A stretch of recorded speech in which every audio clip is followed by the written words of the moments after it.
সুর করার চেষ্টা করেছি, আর পায়ের খুব ভালো আছে, ও গানটা গেয়েছি। বন্ধ হোক চিরতরে সব অন্যায় অবিচার, গড়ে উঠুক ভ্রাতৃত্ব আর সত্যের জয় জয়কার।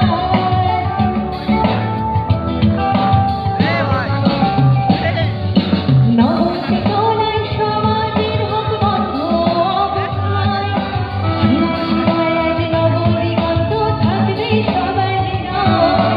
দিগন্ত নবদিগন্ত নবদিগন্ত সবাই নবদিগন্ত নবদিগন্ত নবদিগন্ত নবদিগন্ত সবাই নবদিগন্ত। এই গানটা স্টুডিও ভিআইপি আমাদের চ্যানেল, সেই চ্যানেলে এই গানটা আপনারা যদি পরবর্তীকালে শুনতে চান, আপনারা সেখানে গানটা পেয়ে যাবেন।